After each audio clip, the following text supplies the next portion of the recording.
What's going on, everybody? So in today's video, I'm going to be going through a real estate purchase and sale agreement and showing you the most common mistakes that real estate investors make when they're filling out a contract and making an offer to purchase a property.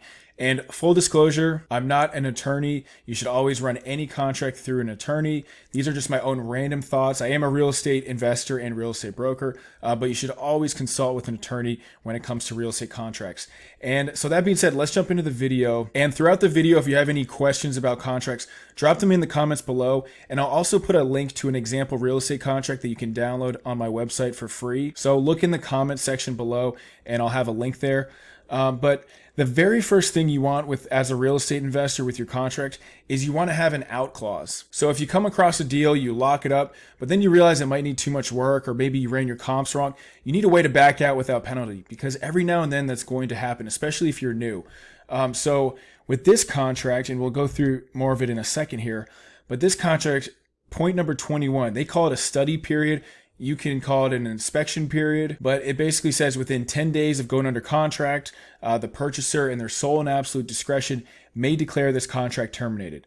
And if they declare it terminated, the deposit shall be returned to the purchaser, and the parties shall have no obligations to each other pursuant to this contract. So if you want, you can use this exact verbiage. Maybe you can change the words around. Most people I see call it an inspection period, but either way, you want to have a clause like this in your contract.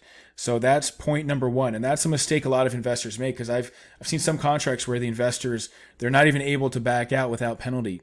And it can be a pretty serious issue if that happens. The second mistake I see a lot of investors make with their purchase and sale agreements is they might have these like you see, this is like a 4-page contract. Some investors I see have like 20 or 30 or even 40-page real estate contracts, and that's just complete overkill. If you're a real estate agent, the standard, purchase and sale agreement, including disclosures, might actually be, 20, 30, 40, 50 pages. But when you're a real estate investor, you're doing off-market deals, you don't need to have like 30 pages of disclosures. It doesn't need to be like a 50-page contract. A confused mind says no. When you're showing some exasperated seller a 50-page contract, it's going to be confusing to them. It's confusing to me as, someone that's been in real estate for 10 years. So that's why I always recommend a contract like this that's, it's simple, it's straightforward, or the contract in the link below to my website. You want a simple and straightforward contract. In fact, the first real estate deal that I ever did, it was like a 1-page contract. And I'm not saying I would recommend this, but it basically just had like the price, the closing date, the two parties that were, the buyer and seller, and maybe like 1 or 2 other terms. I'm sure a lawyer would completely tear it up, but everyone was in agreement and we made the deal work. So basically just keep your contracts to a few pages, definitely no more than 10 pages. And I would try to keep your contract around 2, 3, 4, maybe 5 pages. The next mistake I see is with the earnest money deposit. So in this contract, they actually do it. I probably would have done it a little bit differently. So they say that within 2 days of going under contract of the ratification date, the purchaser shall deliver $300 to the title company. And you can I usually write in like the purchaser's title company of choice. I don't necessarily specify, just so it gives me a little bit of options. However, I would also probably change this to like within 5 days of ratification. And then, $300 is a very small amount for an earnest money deposit, which is good from the purchaser standpoint, because I've seen sometimes in multiple offer scenarios with like $1 million houses, someone might put like $50,000 or even $100,000 down as the earnest money deposit.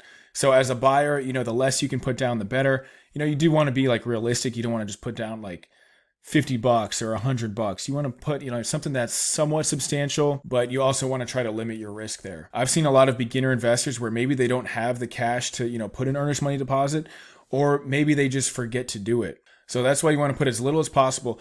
And you might also want to add into the earnest money deposit, you might want to say something along the lines of, if the earnest money has not been deposited within X amount of days, seller shall notify buyer in writing, and buyer will have 5 days to deliver the deposit. So that can give you additional protection, because many times the seller's not really going to notice it or even care too much, but you will have the 1 or 2 sellers that might try to get out of a deal because you didn't properly put the earnest money deposit with the title company. So just something to keep in mind.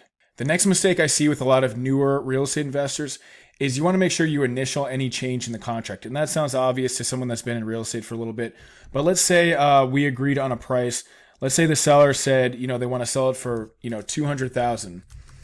And then you negotiated and maybe you were able to get the price down, or maybe they wanted to get the price up, or any type of change, you need to have an initial next to it. So what I typically do, I use DocuSign, which is a great service. I'll put like a line through the current price if we're changing the price, and then I'll write the new price next to it. Let's say it's 195 or whatever term you're changing, and then you just put your initial like right next to it, and it keeps it a little bit cleaner than handwriting it and doing other things like that. So always make sure to initial anything, and if you're not sure about initialing something, just initial it. You can't over initial enough.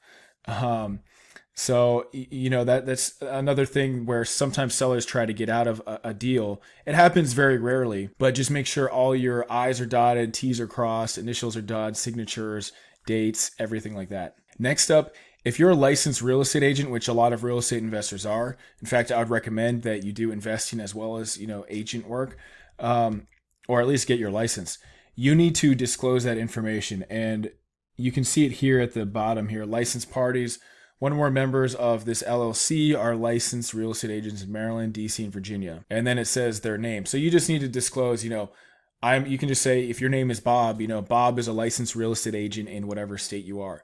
And just make sure that's in the contract, because that can come up, again, every now and then, but you just want to make sure that's in there. Next up, you want to clarify the tenant situation. So if you're buying the property and you want it to be vacant, you need to make sure that's in there. And this is actually in the physical condition. Seller shall deliver the property to purchaser vacant and in the same physical condition that it was on ratification. And this one is as is, so which most real estate investor contracts are. So you can use this verbiage, or you can also just specify. Sometimes, I might just specify, maybe even down here, you could say, property to be vacant at closing. Property to be vacant at closing. Can't spell. So you can always like adjust things in the contract and kind of create your own contract and just add different things. And, you just want to be very clear. Try not to use too much like technical jargon and different things.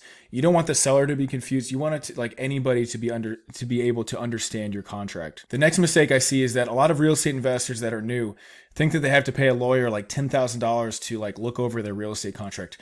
When I was getting started, and again, I'm not an attorney, I'm not giving legal advice here, but I kind of compiled different contracts together and just use like bits and pieces of different contracts. If you just look up, free real estate contracts online, or you can even ask different real estate investors if they would mind giving you a sample of their contract or giving you a copy of their contract. And you can use bits and pieces and modify it, and then pay some formatter on like Upwork or Fiverr, or just do it yourself and make the formatting look really good. This one looks, so-so. But again, you don't need to spend $10,000 on a lawyer. If you want to spend a few $100 just for a lawyer to look it over, that's fine. But every lawyer is going to say something different. So start with just like a basic standard contract and add different things, talk to different real estate investors, see what the top investors have in their contracts, and then put those same elements, or maybe even just use the exact same contract that they do. So there you have it. Those are the most common mistakes I see with real estate investors when they're making offers on properties.